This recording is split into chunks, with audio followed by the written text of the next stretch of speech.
Belakina kutung kotuma kasai pakia 66 koroni yaba tablet khubui Assam hastini Karimganj jawa Ramjaka tirpani khoroktam kepek bania khainai Melakor amchaini Khairul Hussain Nabir Hussain te Mamun Mia Srangsolo Assam Police IGP Partho Sarto Hemonto te Karimganj Police Super Partho Pratim Dasni Thani Huja Koktuma Phaimabai Lomor Krui Bolero Malkung Silchar National Highway Tike Tipra Phasing Phaitoma Jarawo Silchoni Lam Horror Amchayo Malkung Chikrok Bisingo Huja 2,20,000 Yaba tablet Mankha Otor Bisiti Shaimanka O 2,20,000 Yaba tablet Mandamani Hatini Morok 66 Korni Saipan Kobang Ngan Hnei Kotoma Tunan Baskango Assam Police ni IGP te Karimganj Police Super Tam Saikanarka 9 Sinmangpli হৈছে আৰক্ষীৰ বৃহৎ অভিযান চলি আছে সমগ্ৰ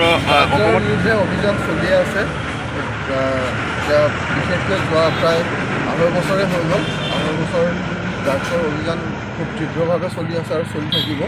কিন্তু কথা হ'ল কি যে ড্ৰাগছৰ ব্যৱসায়টো এনেকুৱা আৰু ড্ৰাগছ আসক্ত লোকৰ সংখ্যাও আছে সেইখিনিও কৰিব লাগিব যি নহওক বিভিন্ন কাৰণত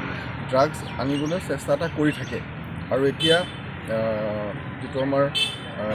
ইলেকশ্যনৰ সময়ত বহুত মুভমেণ্ট আছিলে তেতিয়া ফ'ৰ্চ বহুত আছিলে সেইখিনি হৈ আছিলে তাৰপিছত এতিয়া এটা হয়তো ফিলিং হৈছিলে যে এটা হয়তো ফিল কৰিছিল যে এতিয়া হয়তো পুলিচৰ সংখ্যা কমি গৈছে ভালকৈ অপাৰেশ্যন নহ'ব নেকি আচলতে তেনেকুৱা ধৰণৰ কোনো কথা নাই ড্ৰাগছ বিৰোধী অভিযান চলি থাকিব আৰু এটা খবৰ পোৱা গৈছিলে যে এটা পুলিচ কনচাইনমেণ্ট আহিব আজি কেইবাদিনো ওপৰত কাম চলি আছিলে এই কনচাইনমেণ্টটো আজি ইয়াত 2,20,000 ইয়াবা টেবলেটছ চিজ কৰা হৈছে 3টা মানুহ এৰেষ্ট কৰা হৈছে এইখিনি মিজোৰামৰ পৰা আহিছে এখন নতুন পিকআপ ভেনখনৰ বেকলাইটৰ লগত যিটো এটা চেম্বাৰ থাকে সেই চেম্বাৰটোক অলপ এটা মডিফাই কৰি তাত টেবলেটখিনি ভৰাই লৈ আহিছিলে বেকলাইটখিনি যিখিনি ওলোৱা হৈছে সেই চিক্ৰেট চেম্বাৰৰ পৰা এই 2,20,000 ইয়াবা টেবলেট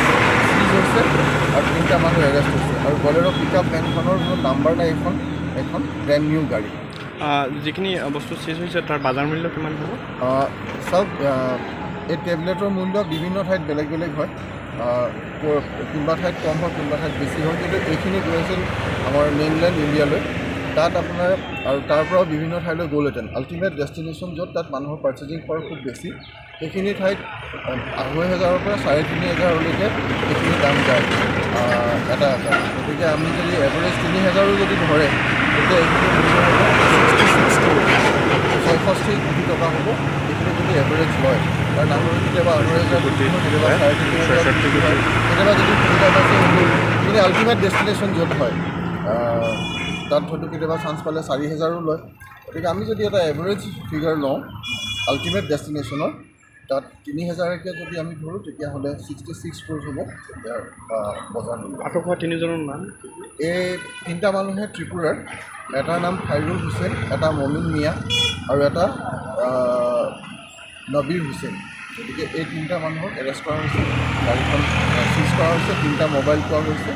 আৰু বাকী কামখিনি চলি যিহেতু দেখা গৈছে আৰক্ষীৰ অভিযানত জব্দ হৈছে মানুহ আটক হৈছে কিন্তু কিমানখিনি মানুহ আজিলৈকে কনভেকশ্যন হৈছে আমি বিভিন্ন সময়ত দেখা পাওঁ যে আৰক্ষীয়ে আটক কৰে কিন্তু এটা বেলেগ প্ৰচেছ সেইটো যিটো জুডিচিয়েল প্ৰচেছটো যিখিনি সময় লাগিব লাগিবই আমি আমাৰ কামখিনি কৰি আছোঁ বাকী যিটো জুডিচিয়েল প্ৰচেছৰ যিখিনি কাম আছে সেইখিনি আইনমতে চলি থাকিব আৰু আমাৰ বহুত সময় লাগেতো লাগিবই প্ৰক্ৰিয়া এটাত গতিকে সেই যিখিনি সময় লাগে কিন্তু কামখিনি নিষ্ঠা সহকাৰে আৰক্ষীয়ে কৰি দিয়ে আৰক্ষীৰ কামখিনি আৰক্ষীয়ে কৰে কিন্তু বিভিন্ন সময়ত আমি দেখা পাইছোঁ যে জুডিচিয়াৰ ফালৰ পৰা অকণমান ঢিলে কৰা হয় বিষয়খিনি কিন্তু আৰক্ষীয়ে যথেষ্ট প্ৰচেষ্টা চলাই কিনি আৰক্ষী কামখিনি সুন্দৰকৈ কৰি থাকিব নিষ্ঠা সহকাৰে কৰি থাকিব আৰু